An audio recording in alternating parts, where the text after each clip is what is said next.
சமீப காலமாக எஸ்ஐஆர் என்கின்ற ஒரு பணி தமிழகத்திலே நடைபெறுவதால் முஸ்லிம்களுக்கு மட்டுமல்ல மற்றவர்களுக்கும் கூட ஒரு அச்ச உணர்வை ஏற்படுத்தி இருக்கிறது. பொதுவாக எஸ்ஐஆர் என்றால் என்ன? வாக்காளர் பட்டியல் சிறப்பு தீவிர திருத்தம், அவ்வளவுதான். சரி, இது தேவையா என்றால் தேவைதான். இது வழமையாக 20 வருடங்களுக்கு ஒரு முறை நடைபெறுகிற காரியம்தான். இதில் நன்மை இருக்கிறது, அதில் பிரச்சனை கிடையாது. நன்மை என்று கேட்டால் சில பேர் இறந்திருப்பார்கள், ஆனாலும் அவருடைய பெயர் வாக்காளர் பட்டியலிலே இருக்கும். இப்படி சீர்திருத்தம் செய்கின்ற போது இறந்தவருடைய பெயர் இதில் இருந்தால் நீக்கப்படுகிறது. இன்னும் சில பேர் இருப்பார்கள், நிரந்தரமாகவே இடம் பெயர்ந்திருப்பார்கள். ஒரு இடத்திலிருந்து இன்னொரு இடம், ஒரு மாநிலத்திலிருந்து இன்னொரு மாநிலம் சென்றிருப்பார்கள். நிரந்தரமாக போகிறது, உழைக்கிறது, சம்பாதிக்கிறது, திரும்புறது அப்படி இல்லை, நிரந்தரமாகவே புலம்பெயர்ந்து இருப்பார்கள். இப்போ இப்படிப்பட்டவருடைய பெயர்களை நீக்குவது இதுவும் சரிதான். அதே போன்று ஒருவருக்கு 2 இடங்களில் அல்லது 3 இடங்களில் ஓட்டுரிமை இருக்கும், இதுவும் கூடாதல்லவா? ஒருவரே 2 இடங்களில் ஓட்டு போடுவாரா? 3 இடங்களில் ஓட்டு போடுவாரா? ஆகவே இந்த மாதிரி இருந்தால் அந்த பெயர்களையும் நீக்குவது பிரச்சனை இல்லை. இதுவெல்லாம் சரியான ஒன்று தான். அதே போல இதுவரை வாக்குரிமை பெறாத இளைஞர்கள் அந்த பட்டியலிலே இணைய வேண்டும் என்று விரும்புவார்கள். அவர்களை இணைப்பது இதன் மூலம் நடைபெறுகிறது. இதுவெல்லாம் தேவையான ஒன்றுதான். ஆனாலும் கூட இன்றைக்கு சில அரசியல் கட்சிகள் எல்லாம் எதிர்க்கிறார்களே. என்ன காரணம்? பெரும்பாலான கட்சிகள் எதிர்க்கிறார்கள். ஒரு சில கட்சிகள் மட்டும்தான் சூழ்நிலை கருதி, அவங்களுக்கு எலெக்ஷனை கருதி ஆதரிச்சுக்கிட்டு இருக்கிறாங்க. நம்ம தமிழ்நாட்டிலே 6,36,00,000 வாக்காளர்கள் இருக்கிறார்கள். இதிலே சீர்திருத்தம் என்று வருகின்ற போது பலர் பாதிக்கப்படுவதற்கு வாய்ப்பு இருக்கிறது என்பதால் தான் பல அரசியல் கட்சிகள் இது எதிர்க்கிறார்கள். எந்த அளவிற்கு என்றால் தமிழ்நாடு, கேரளா, மேற்கு வங்காளம் போன்ற மாநிலத்தை சார்ந்த அரசுகள் எல்லாம் சுப்ரீம் கோர்ட்டுக்கு போவதற்கு தயாராக இருக்குது. காரணம், இதனால் மக்கள் பாதிக்கப்படுகிறார்கள் என்பதால் தான். அப்படி என்ன பாதிப்பு என்று நீங்கள் கேட்கலாம். சமீபத்திலே இவ்வாறு சீர்திருத்தம் செய்கிறோம் என்ற பெயரிலே பீகாரிலே நடைபெற்றது. அதிலே ஏறத்தாழ 65 லட்சம் பேர் நீக்கப்பட்டிருக்கிறார்கள். வாக்காளர் பட்டியலிருந்து 65 லட்சம் பேர் அப்படின்னா பார்த்துக்கிறேங்க. ஏங்க இந்த மாதிரி நீக்கப்பட்டாங்க அப்படின்னு சொன்னால், தேர்தல் ஆணையம் சில காரணங்களை கூறுகிறது.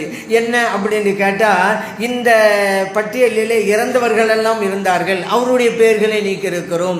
சில பேர் இடம்பெயர்ந்திருக்கிறார்கள், அவருடைய பெயர்களை நாங்கள் நீக்கி இருக்கிறோம், இப்படி சொல்கிறார்கள். அதே போல 2-3 இடங்களில் சிலருக்கு ஓட்டுரிமை இருந்தது, அவருடைய பெயர்களைத்தான் நாங்கள் நீக்கி இருக்கிறோம் என்று காரணங்களை சொல்கிறார்கள். அந்த காரணம் சரியா இல்லையா என்று பார்த்தால் நமக்கெல்லாம் சந்தேகத்தை எழுப்புகிறது. காரணம், நீக்கப்பட்டவர்களில் அதிகமானவர்கள் இஸ்லாமியர்களாக இருக்கிறார்கள், கிறிஸ்தவர்களாக இருக்கிறார்கள், பட்டியலின மக்களாக இருக்கிறார்கள். இன்னும் சொல்ல போனால் அந்த காவி கட்சிக்கு யாரெல்லாம் ஓட்டு போட மாட்டாங்களோ அந்த மாதிரி ஆட்களாக தேர்ந்தெடுத்து இவர்கள் நீக்கி இருக்கிறார்கள் 65 பேர். இப்போ இந்த மாதிரி இந்த தமிழகத்திலும் நடைபெற்று விடக்கூடாது. இங்கு இருக்கக்கூடிய பட்டியல மக்கள் பாதிக்கப்பட்டு விடக்கூடாது, சிறுபான்மை மக்கள் பாதிக்கப்பட்டு விடக்கூடாது, குறிப்பாக முஸ்லிம்கள், கிறிஸ்தவர்கள் பாதிக்கப்பட்டு விடக்கூடாது என்பதால் தான் இங்குள்ள அரசியல் கட்சிகள் எல்லாம் குரல் கொடுக்கின்றன. இது அவசரமாக செய்ய தேவையில்லை. ஒரு மாதத்தில் என்ன செய்றீங்க? ஒரு மாதம் தானே. இப்போ நவம்பர் 4 இருந்து விண்ணப்ப படிவம் கொடுக்க ஆரம்பிச்சிருக்கிறாங்க. இது அந்த டிசம்பர் 4 வரைக்கும் கொடுத்துக்கிட்டே இருப்பாங்க. இப்படி ஒரு மாதத்திலேயே கொடுத்து விண்ணப்ப படிவத்தை பெற்று அதில் அரைகுறையாக இருந்தால் பாதிக்கப்படுவது மக்கள் தானே. இப்படி அரைகுறையாக அவசர கதியிலே ஏன் செய்ய வேண்டும் என்பதாகத்தான் இவர்கள் எல்லாம் எதிர்ப்பு குரல் கொடுத்து கொண்டிருக்கிறார்கள். சரிங்க, இந்த காவிகளுக்கு பல நாட்களாக, பல வருடங்களாக முஸ்லிம்கள் தான் கண்ணிலே உறுத்தி கொண்டிருக்கிறார்கள். எப்படியாவது அவர்களை இந்த நாட்டிலிருந்து வெளியேற்ற வேண்டும் என்பதற்காக பல்வேறு சதி வலைகளை பின்னினார்கள். ஆனால் தோற்று போயிருக்கிறார்கள் இதுவரைக்கும். ஆனாலும் அவருடைய முயற்சியை அவர் விடவில்லை. இன்றைய இந்த பணி கூட எஸ்ஐஆர் என்கின்ற அந்த பணி கூட முஸ்லிம்களை எப்படியாவது இந்த நாட்டிலிருந்து அகற்றிவிட வேண்டும். உங்களுக்கு இந்த நாட்டிலே இடம் இல்லை, உங்களுக்கு குடியுரிமை இல்லை என்பதை கொண்டு வர வேண்டும். அதற்காகத்தான் இப்படியெல்லாம் அவர்கள் பாடுபட்டு கொண்டிருக்கிறார்கள். ஆனால் எத்தனை சூழ்ச்சிகள் செய்தால்தான் என்ன? இறைவன் குர்ஆனை சொல்லி காட்டுகிறானே, மக்கர் அல்லாஹ், இவர்கள் வேண்டுமானால் சூழ்ச்சிகள் செய்யலாம், ஆனால் அல்லாஹ்வும் சூழ்ச்சி செய்து கொண்டிருக்கிறான். அதே நினைவிலே வையுங்கள். வல்லாஹு கைருல் மாக்கிரீன், அல்லாஹு தஆலா சூழ்ச்சி செய்பவர்களில் சிறந்தவன் என்றும் அல்லாஹ் சொல்றான். அப்படின்னு அர்த்தம், அல்லாஹ் சூழ்ச்சி செஞ்சுட்டு இருக்கிறானா? இல்லை, சூழ்ச்சி செய்யக்கூடியவர்களுக்கு கடும் தண்டனை கொடுப்பான், அவர்களுடைய சூழ்ச்சிகளை தகர்த்து எறிவான், அவர்கள் பின்னுகின்ற வலையை எல்லாம், சதி வலையை எல்லாம் பிரித்து ஏந்து விடுவான் என்பதுதான் இந்த கருத்து. அதனால இவர்கள் தங்களிடம் ஆட்சி அதிகாரம் இருக்கிறது என்பதற்காக இப்படி ஆட்டம் போட்டு கொண்டிருக்கிறார்கள். எத்தனை நாளைக்கு இந்த ஆட்டமெல்லாம் அவரிடம் இருக்கும்? ஃபிரௌன் ஆடாத ஆட்டமா? ஹாமான் ஆடாத ஆட்டமா? நம்ரூத் ஆடாத ஆட்டமா? அவர்கள் எல்லாம் அடங்கி போனார்கள் இந்த மண்ணுக்குள்ளே. அல்லாஹு தஆலா எவ்வளவு பெரிய தண்டனை அவர்களுக்கு கொடுத்தான். இந்த காவிகளுக்கும் அது காத்திருக்கிறது. எத்தனை செய்தி போடட்டுமே. அன்றைக்கு நபி ஸல்லல்லாஹு அலைஹி வஸல்லம் அவர்கள் விஷயத்திலும் செய்தி செஞ்சாங்கல்ல. அல்லாஹ் குர்ஆனில் சொல்லி காட்டுறான்ல, வைது யம்குரு பிக்கல்லதீன கஃபரு, இந்த காஃபிரானவர்கள் எல்லாம் நபி அவர்களே உங்கள் விஷயத்தில் சூழ்ச்சி செய்கிறார்கள். என்ன மதமான சூழ்ச்சி? லியுஸ்பித்தூக, உங்களை இந்த ஊரிலேயே விட்டு வச்சிடலாமா? அவ் யக்துலூக, அல்லது உங்களை கொன்று விடலாமா? அவ் யுஹ்ரிஜூக, அல்லது இந்த ஊரிலிருந்து வெளியேற்றி விட வேண்டுமா? இப்படி சூழ்ச்சி செய்து கொண்டிருக்கிறார்கள். வயம்குரூன், சூழ்ச்சி செய்கிறார்கள். வயம்குருல்லாஹ், அல்லாஹ் சூழ்ச்சி செய்கிறான். வல்லாஹு கைருல் மாக்கிரீன், அல்லாஹு தஆலா அவர்கள் சூழ்ச்சிகளை எல்லாம் அடித்து நொறுக்கி விடுவான் என்று அல்லாஹ் குர்ஆன்ல சொல்லி காட்டுறான். அதனால அன்றைக்கு குறைஷிகள் திட்டம் போட்டாங்களே, ஸல்லல்லாஹு அலைஹி வஸல்லம் விஷயத்தில் வெற்றி பெற்றார்களா? இந்த ஊரிலிருந்து விரட்ட வேண்டும் என்று நினைத்தார்கள். இறைவன் அந்த ஊரை ஆளுகின்ற பவரை கொடுத்து விட்டான் நபி ஸல்லல்லாஹு அலைஹி வஸல்லம் அவர்களுக்கு. இப்படித்தான் அல்லாஹ் சூழ்ச்சி செய்வான்டா, இப்படித்தான். அதனால முஸ்லிம்களுக்கு ஏதாவது இடையூறு கொடுக்கணும், நீங்க என்ன திட்டம் போட்டால் சரிதான், கடைசியில் அவர்களுக்கு இறுதி தண்டனை உண்டு. ஆனால் இறைவன் பொறுத்திருந்து எதையும் செய்வான். ஆனால் இவங்க ஏதோ நமக்கு எந்த எதிர்ப்பும் இல்லை நினைச்சுக்கிட்டு இருக்கிறாங்க. இறைவன் காத்திருந்து எதையும் செய்வான். இவர்கள் நாம் நினைத்ததையெல்லாம் செய்யலாம். காரணம், நம்மிடம் அதிகாரம் இருக்கிறது, ஆட்சி இருக்கிறது, இராணுவ பலம் இருக்கிறது, போலீஸ் அதிகாரம் இருக்கிறது என்று நினைச்சிட்டு இருக்கிறாங்க. இதற்கெல்லாம் மேலானவன் இறைவன். அதை இவர்களை இறைவன் ஒரு நாளைக்கு உணர வைப்பான், அதுல சந்தேகமே கிடையாது. ஃபிரௌன் அன ரப்புக்குமுல் ஆயிலான்னு சொன்னான் இல்லைங்க, நான் தான் மிகப்பெரிய இறைவன் தான். ஏன்னா மூசா அலைஹிஸ்ஸலாம் சொன்னாங்க, அல்லாஹ் என் ரப்புன்னாங்கல்ல. இவன் பார்த்தான், அல்லாஹ் உங்களை ரப்பா, அன ரப்புக்குமுல் ஆயிலா, நான் மேலான ரப்புன்ட்டான். அவன் நிலைமை என்ன ஆனிச்சு? இறைவன் அழித்தொழித்தானா இல்லையா? அப்படித்தான் இவர்களுக்கும் கடும் தண்டனை இருக்கிறது, சந்தேகமே கிடையாது. அதே போல நீங்க பாருங்க, இன்னைக்கு பல வகையான செய்திகள் எல்லாம் வந்துகிட்டே இருக்குது. நீங்க பார்க்கலாம், ஓட்டு திருட்டு அப்படிங்கிறதெல்லாம் நீங்க பார்த்துக்கிட்டு தான் இருக்கீங்க. அந்த மாதிரி கொடுமையான என்னங்க ஜனநாயக நாடு, வெளியே சொல்ல வெக்கமா இருக்குங்க. உலகத்திலே மிகப்பெரிய 2வது ஜனநாயக நாடு சொல்வதற்கு வெக்கமா இல்லை? யாரு? இந்தியாவை தான் பெரிய ஜனநாயகம். எவ்வளோ பெரிய அகோரம் நடக்கிறது. யாருங்க தீர்மானிக்கிறது? ஒரு அரசு வர வேண்டும், எங்களை ஆள வேண்டும் என்று யார் தீர்மானிப்பது? மக்கள் தானே. ஆனால் ஆட்சியாளர்களே அதை தீர்மானிக்கிறார்கள். வாக்காளர்கள் தான் ஆட்சியாளர்களை நியமிப்பார்கள். இன்றைக்கு ஆட்சியாளர்கள் தான் வாக்காளர்களை நியமனம் செய்கிறார்கள். யாருக்கு வாக்குரிமை உண்டு, யாருக்கு வாக்குரிமை இல்லை என்று ஆட்சியாளர்கள் நிர்ணயம் செய்கிறார்கள். எல்லாம் ஏத்துக்கு மாத்தமாக போச்சுங்க. அதனால தான் ஓட்டு திருடு. நம்மெல்லாம் நகை நட்டு திருடு கேள்விப்பட்டிருக்கோம், பணம் துட்டு திருடு அது கேள்விப்பட்டிருக்கோம், நோட்டு திருடு கேள்விப்பட்டிருக்கோங்க, ஓட்டு திருடு அது இப்போதானங்க இருக்கு. இவ்வளோ காலம் வாழ்ந்துட்டு இருக்கோமே, எங்கே கேள்விப்பட்டிருக்கீங்களா ஓட்டு திருடு? இப்போ நடந்துகிட்டு இருக்குங்க. எவ்வளோ மகாராஷ்டிராவில், கர்நாடகாவில் இந்த மாதிரி அகோரம் நடந்தது. அதனால தான் சில என்ன செஞ்சாங்க, சில பேர் இறந்துட்டாங்க அப்படின்ட்டே வந்தாங்க. வாக்காளர் பட்டியலில் பேர் இல்லை. ஏன்னா அவ என்ன காரணம்? இவர்களெல்லாம் இறந்து போனவர்கள். என்ன செஞ்சாங்க எதிர்கட்சிக்காரன் தெரியுமா? இறந்து போனவர்கள் என்று பட்டியல் இருந்தவர்கள் எல்லாம் டெல்லிக்கு வரவழைத்து டீ பாட்டு கொடுத்தாங்க. இல்லை நீங்களே இறந்து பாட்டீங்க, இந்த பாருங்கள் இவங்கெல்லாம் உயிராக தாங்க இருந்துகிட்டு இருக்கான்னு காமிச்சாங்கல்ல. அவ்வளோ பெரிய கொடுமையும் அநீதியும் நடைபெற்றதுங்க சமீபத்தில். அதை விட கொடூரம் ஹரியானா மாநிலத்தில் கொஞ்சம் காலத்துக்கு முன்னால் தேர்தல் நடந்துச்சு, ஒரு கட்சி ஜெயிச்சுன்னு வச்சுக்கிறேங்க. ஆனால் இன்னொரு கட்சி நம்ம தான் வருவோம்னு ரொம்ப ஆர்வமாக இருந்தாங்க, மக்கள்லாம் அப்படி தான் இருந்துச்சு. ஆனால் தோற்று போயிட்டாங்க. என்னன்னா இப்போ தான் வளர்க்குது, எல்லாம் ஓட்டு திருடு. என்ன அநியாயம் நடந்திருக்கு தெரியுமா?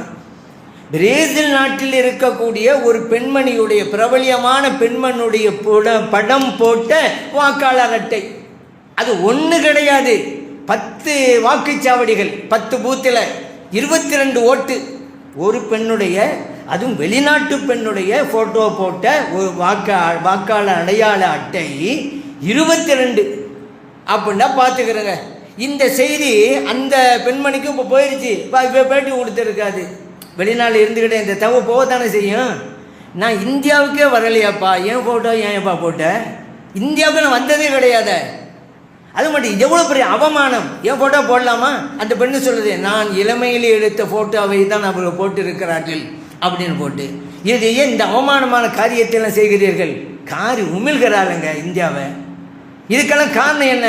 இந்த காவிகள், பாவிகள், இவங்க தானேங்க காரணம்.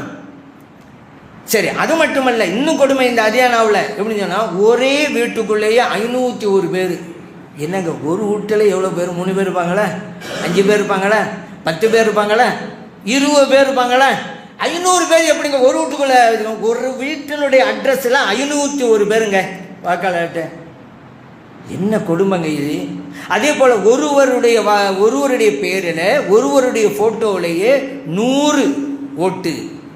அதே போல் ஒரு பெண்மணி, ஒரே பெண்மணி, அவங்களுக்கு ஓட்டு 223. இன்னும் சில வாக்காளர் பார்த்தாக்கா மங்களான ஃபோட்டோ, அந்த ஃபோட்டோ இருக்க ஒட்டி யாருக்குறான்னு தெரியாது. அப்படி இன்னொரு கொடுமை என்ன தெரியுமா? வீட்டு அட்ரஸ் இருக்கும்ல, வீட்டு அட்ரஸில் நம்பர்லாம் போட்டிருக்கும்ல, நமக்கு நம்பர் 29 அல்லது 10 11 இப்படி தான் நம்பர்லாம் பார்த்துருக்குறோம். அந்த ஹரியானாவில் வாக்காளர் அட்டையில், அந்த அடையாள அட்டையில் வீட்டினுடைய நம்பரு சொன்ன ஆச்சரியப்படுறீங்க, 0 போட்டு இருக்குது. அதுதான் நம்பரு. என்ன கொடுமை இது. இப்படி ஓட்டுக்களை திருடி ஆட்சி கட்டிலே உட்கார்ந்து இருக்கிறார்கள். அவருடைய திட்டமும் அப்படித்தான். பீகாரிலே அப்படி செய்ய வேண்டும் என்பதுதான் எண்ணம்.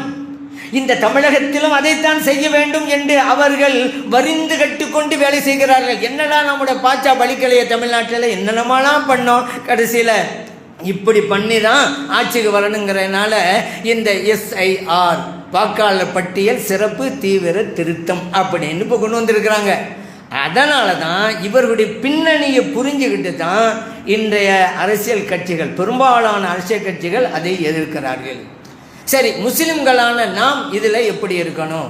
மிகவும் பொறுப்போடு இருக்கணும். 1000 சூழ்ச்சி செய்து வரட்டும், நாம் நம் கடமையை சரியாக செஞ்சிடணும். இப்போ படிவங்களை கொடுக்க ஆரம்பிச்சிட்டாங்க. டிசம்பர் 4 வரையும் கொடுத்துட்டே இருப்பாங்க. வீடு தேடி வருவாங்க.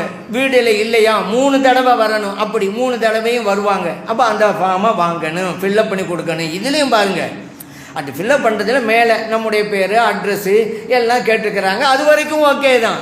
அதுக்கு கீழே 2002 நீங்கள் ஓட்டு போட்டவர்களா அப்படின்னு சொன்னால் ஆமாம் அப்படின்டா அந்த அடுத்த காலம்ல உங்கள் பெற்றோர்கள் பேர், அவங்களுடைய சர்டிஃபிகேட்டு, நீங்கள் எந்த இதில் அவங்க ஓட்டு போட்டாங்களா, எந்த இதில் ஓட்டு போட்டாங்க, அப்படி தேவையில்லாத கேள்வி. அதாவது அது சரியாக ஃபில்லப் பண்ணலாங்க அவங்க, அதனால் நாங்கள் இதை ரிஜெக்ட் பண்ணிட்டாங்க என்று சொல்கிறதுக்காக வேண்டிய தேவையற்ற கேள்வி. இதில் முஸ்லிம் சமூகம் மட்டும் பாதிக்கப்படாது, எல்லா சமுதாயத்திலும் பாதிக்கப்படுவாங்க, அது வேறு விஷயம். ஆனால் இங்கே நம்ம தான் உஷாராக இருக்கணும். எல்லா சமயத்திற்கும் பாதிக்கப்பட்டாலும் கடைசியில் இவங்கள்லாம் அந்த சமயத்தை சார்ந்தவங்க, இந்த மதத்தை சார்ந்தவங்க இடம் கொடுத்துருவாங்கங்க. அவங்க வேற எங்கே போவாங்க? அவங்க இந்த நாளில் தான் இருக்க வேண்டியிருக்கு, சலுகை காட்டிடுவாங்க. குடியுரிமை திருத்த சட்டத்தில் அப்படி தானே உடையாந்துச்சு. ஆனால் முஸ்லீம்களாக இருந்தால் உங்களுக்குன்னு தான் நாடு இருக்குதுல்ல, அங்கே போங்க அப்படின்னு சொல்லுவாங்க. அதனால் நம்ம தான் இது ரொம்ப உஷாராக இருக்கணும். கடைசியில் மற்றவர்களுக்கு சலுகை கிட்டிவிடும், அவர்கள் ஒரு குறிப்பிட்ட மதம்ங்கிறதுனால. ஆனால் நமக்கு அப்படி இல்லை. எப்படியாவது நம்ம அகற்ற நினைக்கிறாங்கல்ல, இது ஒரு வாய்ப்பாக பயன்படுத்தி கொள்வாங்க. அதனால் டிசம்பர் 4க்கு பிறகு அதை பரிசீலனை செய்வாங்க. பரிசீலனை செஞ்சு வெளியிடுவாங்க. அந்த பட்டியலில் நம்ம பேர் இருக்குதான்னு பார்க்கணும். இல்லை உங்கள் இந்தந்த காரணத்தினால தான் உங்கள் பேர் இல்லைன்னு சொன்னால் அதை நிவர்த்தி செய்ய முயற்சி பண்ணணும். ஏனோ தானோ பண்ணோம், வந்தால் வரட்டும், வராட்டா போட்டும், அப்படிலாம் இருக்காது. எங்க அப்படி இருக்கக்கூடாது. ஏன் இந்த ஓட்டு போடுவது என்பதே மார்க்கத்தில் இருக்கக்கூடிய ஒன்று தானே. மை யஷ்ஃபஅ ஷஃபாஅத்தன் ஹஸனத்தன் யகுல்லஹு நஸீபும் மின்ஹா. அழகிய பரிந்துரையை ஒருவன் செய்தால் அதற்குண்டான கூலி அவனுக்கு உண்டு. வமை யஷ்ஃபஅ ஷஃபாஅத்தன் ஸய்யிஅத்தன் யகுல்லஹு கிஃப்லும் மின்ஹா. ஒருவன் தீய சாட்சியை, ஷஃபாஅத்துனா சாட்சி, தீய சாட்சியை ஒருவன் பரிந்துரை செய்தால், அதாவது தீயவனை பரிந்துரை செய்தால் அர்த்தம், அவனுக்கு அதுக்குண்டான விளைவும் அவனுக்கு உண்டு. அல்லாஹ் குர்ஆன்ல சொல்லிட்டான். அப்போ ஓட்டு போகிறோம்னு என்ன தெரியுமா அர்த்தம்? நம்ம பரிந்துரைக்கிறோம். இந்த ஆள் ஆட்சி செய்வதற்கு நான் பரிந்துரை செய்கிறேன், அதான் அடுத்ததான் அர்த்தம். நம்ம சாட்சி சொல்கிறாங்க, இவர் தகுதி உள்ளதான், அதான் அல்லாஹ் குர்ஆன்ல சொல்கிறான். நல்ல சாட்சியாக சொல்லுங்கள், உங்களுக்கு அதுக்குண்டான சவாபு கிடைக்கும். தீயவர்களுக்கெல்லாம் வேண்டியவன் அரசாங்க சலுகை கிடைக்கும் அப்படிங்கிற மட்டும் பார்த்துக்கிட்டு ஓட்டு போட்டுறாது. எங்கே செலவிடப்பட்டிருக்காங்க முஸ்லீம்களே, முஸ்லீம் பெயர் தாங்கிகள் அப்படி இருக்கிறாங்க. அரசாங்கம் ஒரு கட்சியில் இருப்பாங்க, கட்சியுடைய நன்மையெல்லாம் கிடைக்கும். ஆனால் என்னப்பா காவிகளோடு கூட்டு சேர்ந்துக்கலான்னு சொன்னால் அதுக்கு என்ன, நாங்கள் கரெக்டாக இருக்கிறோம்ல அப்படி சொல்லிக்கிட்டு தொடர்றவங்களாம் இருக்கிறாங்க. அவர்களுடைய அற்பமான அதிகாரத்திற்காக, அற்ப சுகத்திற்காக, இந்த உலகத்தினுடைய ஆதாயத்திற்காக அப்படி சில முஸ்லீம் பெயர் தாங்கிகள் இருக்கிறாங்க. அதற்காக தான் சொல்ல. ஆனால் முஸ்லிம்கள் பாதிக்கப்பட்டால் ஊழையும் சேர்ந்து தான் பாதிக்கப்பட்டன, அது தெரிய மாட்டுக்கு. இப்போ சரி, இந்த மாதிரி வந்தால் பரிந்துரை செய்வது தானே ஓட்டு போடுறது, பரிந்துரைப்பது. இவர் நாடாளுகின்ற தகுதி பெறுகிறார், நான் பரிந்துரைக்கிறேன், அதான் ஓட்டு. இதை செய்யணுங்கிறான் அல்லாஹு தஆலா. நம்ம செய்யணுமா இல்லையா? நம்மள சில பேர், நம்ம மட்டுமல்ல மற்றவர்கள் கூட இந்த ஒரு எண்ணம் இருக்குது. ஏங்க யார் ஆண்டா என்ன, ஆளாவிட்டா என்னங்க, நம்ம உழைச்சி தானங்க நம்ம சாப்பிட வேண்டியிருக்கு. ஓட்டு போட்டாலும் சம்பாதிக்காமல் இருக்கணுமா? இல்லை, நம்ம தானே கஷ்டப்படுறோம், யாரும் ஆண்டுட்டு போட்டோம் அப்படி சொல்பவர்கள் எல்லாம் இருக்கிறார்கள். நம்ம சமூகத்தில் மட்டுமல்ல, பிற சமூகத்தில் இருக்கிறாங்க. அப்படி இருக்கக்கூடாது. ஏன் தெரியுமா? நீங்கள் உழைச்சி சம்பாதிச்சு சாப்பிட்றீங்களா இல்லையாங்கிற மட்டுமல்ல இந்த பிரச்சனை, நாடு நாசமாக போகிறதுக்கு இந்த பிரச்சனை தான் வரும். நீங்கள் ஓட்டு போட்டிருந்தா ஒழுங்கா வரக்கூடாதவன் வராமல் இருந்திருப்பான்ல, அது தடுத்திருக்கலாம்ல. நீங்கள் நமக்கு உண்டு, நம்ம ஆள் உண்டு, யாரும் வந்துருப்போன்னு இருந்தீங்க, வரக்கூடாதான் வந்துட்டான். காவிகளுடைய கையிலே நாடு கட்டுப்பட்ட மாதிரி இந்த நாள் போக போக ரொம்ப மோசமாகும். இந்த நாடே நாசமாவதற்கு நம்ம ஓட்டு போடாதான் காரணம். அதனால் நம்ம ஓட்டு போடணும், வரக்கூடாதவர்களை தடுக்கணும், வர வேண்டியவர்களை வர வைக்கணும். இது சமூக சேவை, நம்ம சொந்த பிரச்சனை இல்லைங்க, சமூகம் சார்ந்தது, நாடு சார்ந்தது. அதனால் இது அக்கறை எடுக்கணும். ஒற்றுமை தானே, ஓட்டு போடவா போகிறோம், நமக்கு எதுக்குன்னு நினைச்சிடாங்க. இது ஓட்டு போகிற விஷயம் மட்டுமல்ல. இப்போது நாம் பெறுகிற அந்த வாக்காளர் அடையாள அட்டை ஓட்டு போகிறது மட்டும் நினைக்காதீங்க. நீங்கள் இந்த நாட்டின் குடிமகன் என்பதை நிரூபிப்பதற்கும் அதுதான் தேவை. அதை நினைவில் வைங்க. நான் ஏற்கனவே சொன்னேன்ல, திட்டம் போட்டிருக்கிறாங்க. நீ இந்த நாட்டுக்கு வந்தாலுப்பா, இந்த நாட்டில் மூதாரெலாம் கிடையாது, இந்த நாட்டுக்கு சொந்தக்காரன் இல்லை போ அப்படின்னு நம்மளை வெளியேற்றுவாங்க. இல்லையா அகதி முகாமில் நான் போட்டு வச்சுருவாங்க. அவ்வளோதான். இன்றைக்கி இந்த வெளிநாட்டிலேருந்து அகதிகள் வந்தாக்கா ஒரு குறிப்பிட்ட இடத்தை ஒதுக்கி அங்கே குடிசைகளையும் சில வீடுகள் அமைச்சு கொடுத்து அங்கே இருக்க வைக்கிறாங்கல்ல. அப்போ அகதி முகாம்களை தான் நாமும் இருக்கணும். ஏன் அப்படி இருக்கணும்? இந்த நாள் நம்ம நாடு அல்லவா? இப்படி சொல்பவர்கள் தானே வந்தேரிகள். எங்கேருந்து வந்தவங்கள்லாம் இந்த நாட்டு மைந்தர்களை அகதி முகாம்கள் கொண்டு போவாங்கன்னா பார்த்துட்டு இருக்கணுமா? அதனால தான் சொல்கிறேன், அலட்சியமாக இருக்காதீங்க. இதில் நம்ம பேர் இல்லையா, உடனே போங்க. ஏன் இல்லை, இது தான் காரணம், உடனே அதை கொடுத்து சரி பண்ணுங்க. இதில் மட்டும் சரி செய்யலைன்னு சொன்னால் இறுதி பட்டியல் அந்த 2026 பிப்ரவரி 7 வெளியிடப்படும். அதில் உங்கள் பேர் இல்லைண்டா இல்லை தான், முடிஞ்சு போச்சு. அதனால் ரொம்ப உஷாராயிருங்க, கவனமாக இருங்க. நம்ம தான் ஃபார்ம் கொடுத்துட்டோமே நினைக்காதீங்க. அந்த ஃபார்மையெல்லாம் சரியாக ஃபில்அப் பண்ணுங்கள். அங்கே நீங்கள் ஃபில்அப் பண்ணால் அதனுடைய படிவத்தையும் காப்பி, ஃபோட்டோ காப்பி எடுத்து வச்சுக்கிறோங்க. இல்லை நீங்கள் எல்லாம் தரவே இல்லைன்னு சொல்லிவிட்டா என்ன செய்கிறது?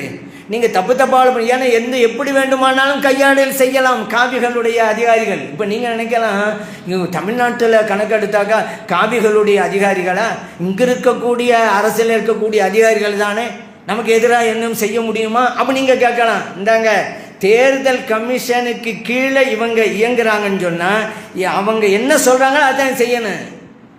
அந்த பேர் அடிப்பான்னு தேர்தல் ஆணையம் சொன்னால் அவங்க செஞ்சு தான் ஆகணும். ஏன் அவர்கள் கீழே தான் இயங்க வேண்டும். அங்கே போய் தத்துவம் பேசிட்டு இருக்க முடியாது, இது சரியில்லைண்டெல்லாம். அதனால் இந்த அரசு நமக்கு சாதகமாக இருக்குது, நம்ம பாதம் வந்துடக்கூடாதுன்னு நினைக்காதீங்க. தேர்தல் ஆணையம் சொல்வதைத்தான் இந்த அதிகாரிகளும் கேட்பார்கள். அதனால் இந்த தேர்தல் ஆணையமும் ஒழுங்காக நடக்குங்க. இவ்வளவு பெரிய ஓட்டு திருட்டு நடக்குது, ஆட்சி அதிகாரத்தையும் மாற்றி நடக்குது. நீங்கள் எல்லாம் தேர்தல் ஆணையம் சொல்லிக்கிட்டு இருக்கீங்களே, என்னப்பா செஞ்சீங்க? ஒரு வீட்டுக்குள்ளே 500 பேர் வந்தாங்களே, எப்படி வந்தாங்க? வெளிநாட்டு ஒரு பெண்மணி இங்கே 25 ஓட்டை வச்சிருக்காங்க, எப்படி? யூபி உத்தரப்பிரதேசத்தை சார்ந்த ஒரு கட்சியை சார்ந்தவர் ஹரியானாவில் போய் ஓட்டு போடுறாரு. எப்படி நடந்தது? தேர்தல் ஆணையம் என்ன செய்றீங்க அப்படி கேட்டாக்கா, தேர்தல் ஆணையம் என்ன பதில் சொல்லுது? வெக்க கெடுங்க. ஏன் இது வாக்கு சாவடியில் அந்த கட்சிகளுடைய பூத் ஏஜெண்டுகள்லாம் இருக்க தானே செஞ்சாங்க. அப்போ அவங்களெலாம் பார்த்து அப்போவே எதிர்ப்பு தெரிஞ்சுக்க வேண்டியதானே, ஏன் அவங்களாம் சும்மா இருந்தாங்க? இதா பதில்? தேர்தல் ஆணையமே உன் கடமையை ஏன் செய்யலைன்னு கேட்டால் அவங்க ஏன் எதிர்ப்பு தெரிவிக்கலைங்கிறீங்க? அது ஒரு பெரிய மேட்டர் இல்லைங்க. இந்த காவிகளுடைய ஆட்சியில் எத்தனையோ பூத் ஏஜெண்டுகள், எதிர்கட்சியை சார்ந்த பூத்துகள்லாம் பணத்தை கொடுத்து விலைக்கு வாங்கிட்டாங்களே. ஒரு கட்சி சார்பாக தான் போய் உட்காருவார் ஏஜென்ட்டு, பணம் உடனே மாறிடுவார். இந்த ஒன்றும் செய்வானா, நாங்கள் செய்கிறத கண்டுக்கிறாரு, அவ்வளோதான். நீ இரு, இங்கே இரு, நாங்கள் செய்கிறத கண்டுக்கிறாரு, முடிஞ்சு. இதெல்லாம் பெரிய விஷயமா இந்த கட்சிக்கு? எம்எல்ஏ எம்பிக்களை விலைக்கு வாங்கி ஆட்சி மாற்றத்தை உருவாக்கணுங்க தானுங்க இவங்க. பூத் ஏஜென்ட்டை விலைக்கு வாங்க எவ்வளோ நேரம் ஆகும்? இந்த தேர்தல் ஆணையம் சொல்கிறாரு அந்த பூத் ஏஜென்ட்களை என்ன செஞ்சாங்க? உன் கடமையை நீயே செய்யலை, அது பதில் சொல்லு. சம்பளம் வாங்கினீங்கல்ல, அரசு பதவி வகிக்கிறீல்ல, ஏன் செய்யலை? என்னண்டாக்கா இப்படி தான் அவங்க சொல்கிற பதில். எப்படி இருக்குன்னு சொன்னால், ஒருத்தன் சைக்கிள் திருடு போச்சுன்னு சொல்லி போலீஸ் ஸ்டேஷனுக்கு போனான் ரிப்போர்ட் பண்ணுறதுக்கு. அங்கே பார்த்தாக்கா துப்பாக்கியை காணாமனு தேடிட்டு இருந்தாங்களாம். அந்த மாதிரி இவன் என்னடான இந்த மாதிரி கொடுமை நடக்குதே, என்னப்பா செஞ்சீங்கன்னு கேட்டால் பூத் ஏஜென்ட் என்ன செஞ்சாங்க? இதை சொல்கிறது இருக்கா தேர்தல் ஆணையம்? அதனால தான் இன்றைக்கு சில நன்மக்கள், சிந்தனையாளர்கள், நல்லறிஞர்கள்லாம் எதிர்க்கிறார்கள். சரி, எதிர்க்கிறது 1000 இருக்கட்டும், நம்ம கடமையை சரியாக செஞ்சிட வேண்டியதான், எந்த குறை வைக்காமல். நம்ம எதுக்கு தடையாகத்தான் இருக்கணும்? இல்லை அவங்களும் அப்படி சொன்னாங்க, இவங்க அதெல்லாம் வேணாம். இந்த மண்ணிலே வாழ்கிற ஒவ்வொரு முஸ்லிமும் வாக்காளர் அடையாளத்தை பெற்றார். அதுக்கு என்னென்ன முயற்சி செய்யணுமோ செய்வோம், அதை பெறுவோம். அல்லாஹ் தஆலா தௌஃபீக் செய்தருள்வானாக.